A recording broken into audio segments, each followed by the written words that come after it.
ایک صاحب سے میں نے کہا کہ جناب وہ 2000 ریال لگ گیا تو کیا کرنا ہے؟ کہنے کوئی مسئلہ نہیں، پاسپورٹ نواں بنوا لو، گنجائش ہے، یعنی ہر شے کا حل ہے۔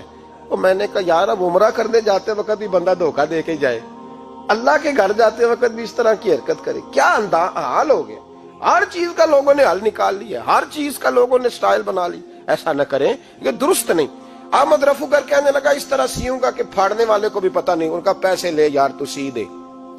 اس نے سی دی، اگلے شام ہی لا کے بچھا دیا گدا۔ تیسرے دن بادشاہ سلامت آئے، آ کے پہلی نظر گدے پہ ڈالی، اس نے بلایا سب ملازمین کو، کہا کس نے سیا ہے؟ کہا جناب کیا ہوا؟ کہا یہ پھٹا ہوا تھا۔ کس نے؟ کہا نہیں پھٹا ہی نہیں۔ وہ کہنے لگے بنو بات، میں خود پھاڑ کے گیا تھا، تو بتاؤ صحیح سیا کس نے ہے؟ کہا جناب آپ پھاڑ کے گئے تھے تو بتایا کیوں نہیں؟ فرمانے لگے اسی لیے تو بتایا نہیں تھا کہ تم خود تحقیق کر لو، بلاؤ بتاؤ سیا کس نے۔ تو بلا لیا، احمد رفو گر آ گیا۔ اس کو جب بلا کے سامنے بادشاہ کھڑا کیا، کہا بھئی تو نے سیا ہے؟ کہنے لگا حضور آپ کے سارے ملازم کٹھے ہو کے آئے تھے، میری غلطی کوئی نہیں۔ کہا نہیں یار تو بڑا کاریگر ہے، میں نے اپنے ہاتھ سے پھاڑا تھا پر مجھے بھی نہیں پتا چل رہا کہاں سے پھٹا تھا۔ اچھا یہ بتا یہ تھیلی جو ہے یہ بھی تو نے سی تھی؟ اس نے کہا جی آپ کے خادم کا ہی کارنامہ ہے، وہ فلانے علاقے کے قاضی صاحب آئے تھے، اس میں سے ہیرے نکال کے تو کھوٹے سکے بھرے تھے، تو مجھے بھی تھوڑا سا حصہ ملا تھا۔ محمود نے سارے گواہ بھی اکٹھے کر لیے، ثبوت بھی اکٹھے کر لیے۔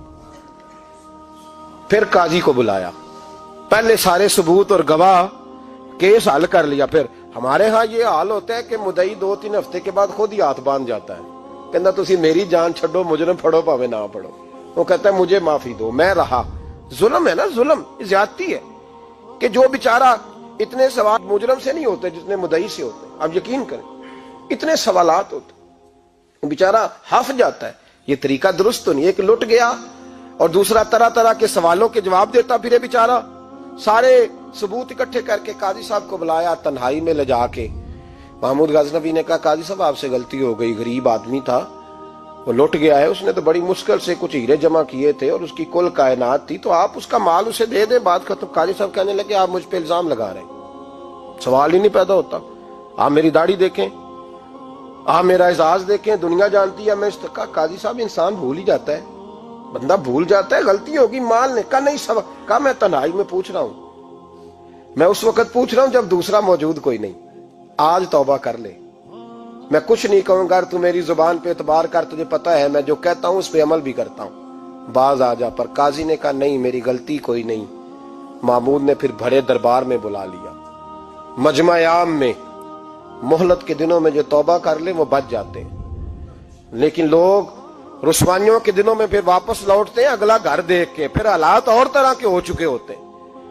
جب بڑے دربار میں قاضی کو بلایا، بھائی تو مانتا ہے کہ نہیں؟ اس نے کہا نہیں۔ تو کہا بلاؤ احمد رفو گر کو۔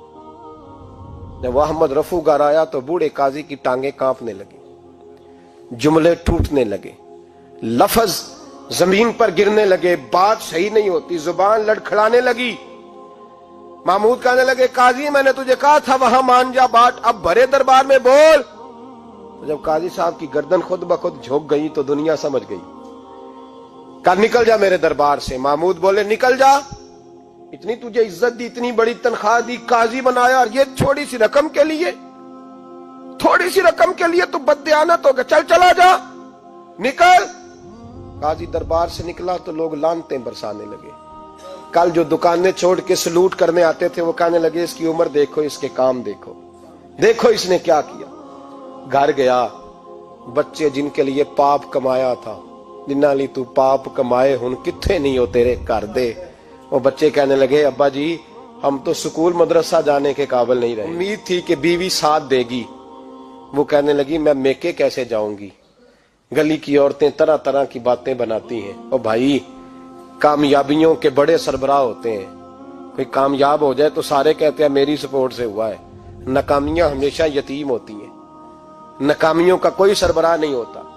جب تک تو قاضی تھا تو بڑے بات تھی، ہر بندہ کہتا تھا رشتہ دار ہے، رسوائی ہو گئی تو وہ تیری آنکھ ہو یا سنگ ملامت کی چبھن، کون پہنچا ہے میرے درد کی گہرائی تک، دور شہرت میں تو یاروں نے کیا یاد بہت، ساتھ آیا نہ کوئی کوچے رسوائی تک۔ اور میاں صاحب کہنے لگے ساری عمر ہی آٹا گد ہے، میں لکھاں کیتے نہیں پیڑے، اب وقت آیا ہی تے محمد بخشا کوئی نہیں ہوں بیٹھا نیڑے، حالات ہی بدل گئے۔ قاضی خاموشی سے اندر چلا گیا، اپنی رسوائی سمیٹ کے بستر پہ لیٹا، نہ روٹی کی بھوک لگی، نہ پانی کی پیاس لگی، نہ نیند آئی، ساری رات تڑپتا رہا۔ سویرے گھر والوں نے دروازہ کھولا تو روح پرواز کر گئی تھی، دنیا چھوڑ گیا۔ حضرت ابو نور علیہ رحمہ بولے، فرمانے لگے یاد رکھو کبھی بددیانتی نہ کرنا، کبھی۔ یہ تو محمود غزنوی کی عدالت تھی، قیامت میں رب کریم کی عدالت لگے گی۔ اور فرمایا وہاں تو گواہی دینے والا احمد رفو گر تھا، قیامت میں تو تمہارے اپنے ہاتھ پیر گواہیاں دیں گے، ہمارا اپنا وجود گواہی دے گا۔ اور فرمایا یہاں تو لانتے دنیا دار برساتے تھے، وہاں فرشتے ہوں گے۔ اور قاضی کو تو موت آ گئی تھی، قیامت میں تو دوبارہ موت بھی کوئی نہیں آئے گی، وہاں تو رہنا ہے اور سہنا ہے۔ بددیانتی معاشرے میں، اتنی بددیانتی ہر جگہ۔ اس معاشرے کا بھی کچھ بنے گا جہاں دوائی بھی خالص نہ ملے، جہاں دوائی میں بھی بددیانتی ہو۔ لوگ اپنے بچے کو آکسفورڈ یونیورسٹی میں پڑھانے کے لیے غریبوں کے بچوں کے رگوں میں جو دوائی اتارے وہ بھی 2 نمبر۔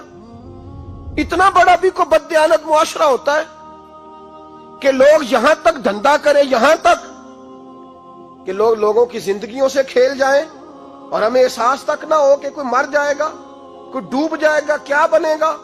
اور جس نے وہ اپنی رجسٹر کی دوائی کی، اس نے 2-4 لاکھ روپیہ لیا اور اس نے یہ نہیں سوچا کتنے انسان میری وجہ سے مریں گے۔